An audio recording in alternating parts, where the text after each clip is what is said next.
let's put in an actual situation that might occur, shall we? Let's say we have a causal emotion. And the causal emotion that we need to address is that we have very little love of self, and we have a huge amount of grief associated with that. So in other words, we have grief about love of self. A lot of you can't see that, but I'm writing in there love of self. We don't love ourselves, in other words, and the reason why we don't is because we were taught to love our parents instead of ourselves. So whenever there was a situation where our parents needed love and we had to abdicate any love of self in order to love them, we did that. We automatically did that. We automatically chose to not love ourselves. Now, because we don't love ourselves and we're yet to grieve it, it creates an event.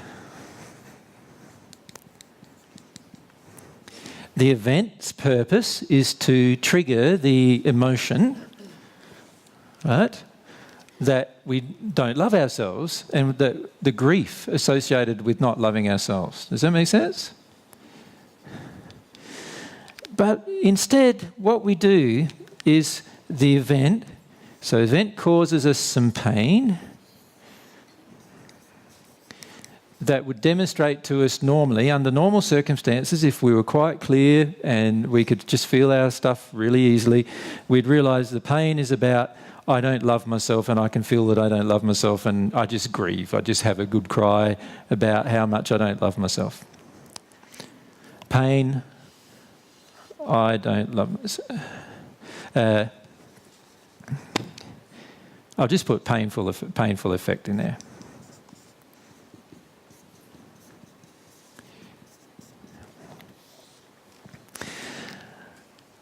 Now, let's say whatever this painful effect is, it'll often be related to my body in some way. Because when we don't love ourselves, we have a tendency to injure our body or hurt our body in a lot of ways. So let's say, for example, it could be a matter of, one that comes to mind is just lack of love of self usually causes fairly severe teeth problems, for example, right? And so we could have to go, the painful effect is we have to go to the dentist. How many of you like going to the dentist? You like going to the dentist? Wow. I'm impressed.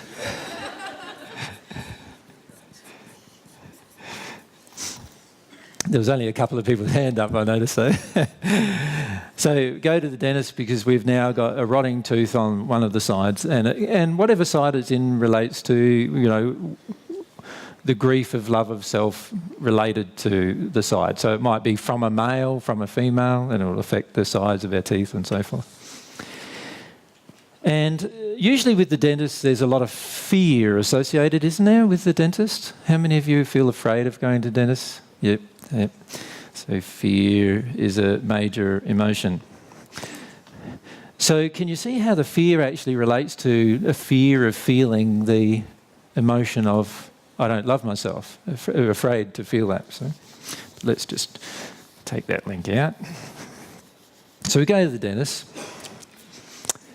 and what does he do? He does a big root canal on the tooth or whatever it is that's affected. You know, we feel that the whole thing's solved now. Now, the whole thing isn't solved, is it? And it's a pretty small event, our teeth, aren't they, really? Like, you can, you know, live without one of them. Not always comfortably, but you can live without one. But unfortunately, because we've now dealt with the effect, and I'm not saying don't deal with the effect, by the way. I'm not saying don't go to the dentist. I'm not saying don't go and get your tooth fixed. What I'm saying is don't assume it's all over. Because it ain't all over.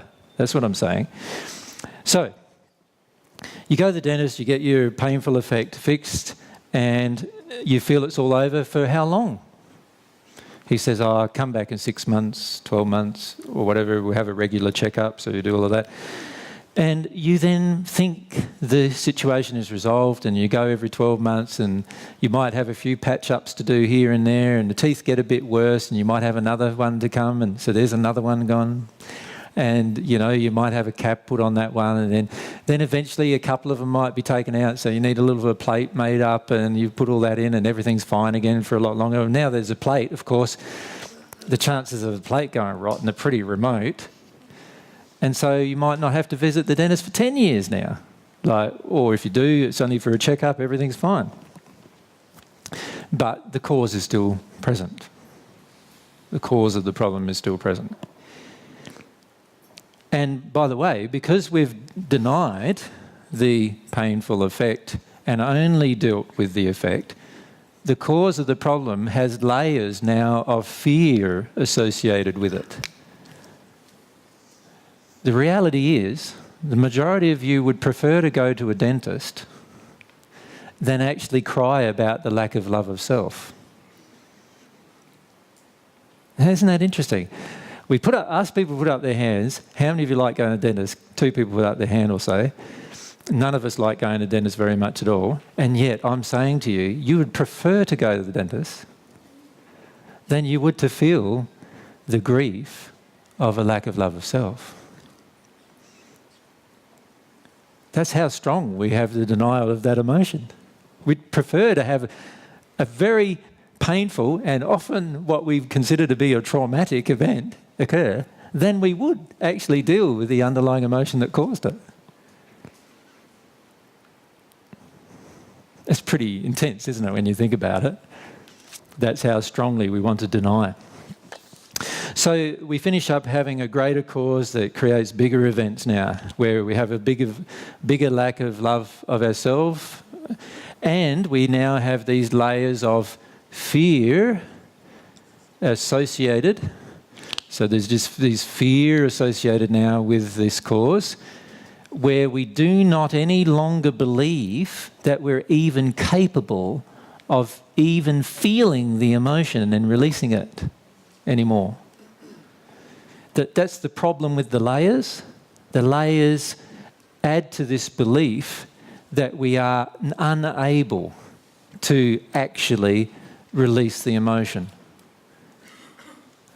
And because we now believe with all of our heart that we're unable to deal with the emotion, which is not a truth, of course, but it's something that we actually believe, larger events get caused now that instead of involving our tooth, they start involving our life. And you know what? We would most of the time prefer that than still feeling the grief of a lack of love of self. We'd prefer to have a life-threatening accident than actually deal with the lack of love of self in most cases. Alan, you want to ask? I'm just wondering if the layers of the cause continuing by the effect-based denial of the emotion, Yep. Is that like blockages in our fear when we're trying to get to the grief? Yes. What actually happens is every time we take an action to cure an effect, we are actually adding to a blocking belief around our cause. Does that make sense to you? Yeah, totally. We're adding to a blocking belief around our cause. We're actually adding to the layers now that it's going to take us to get into our cause. Yeah, and I'd imagine that creates a bigger facade. It does, Yeah. certainly. It's related to the facade. Obviously, the more and more fear and blocks to the fear that are created, the more we become a person that we're not even really. At this stage, many of you don't know each other, and you know the reason why that is? Because most of you don't know yourselves yet, and you present a facade to each other. And when you present a facade to each other, how can somebody else know you? They can't. And so we're in this layers and layers of blocks now. And every time we respond to the effect, particularly a painful one, every time we respond to it, we're creating another layer of blockages around the cause as well at the same time. There's more resistance, in other words, Yeah. to getting to the cause. And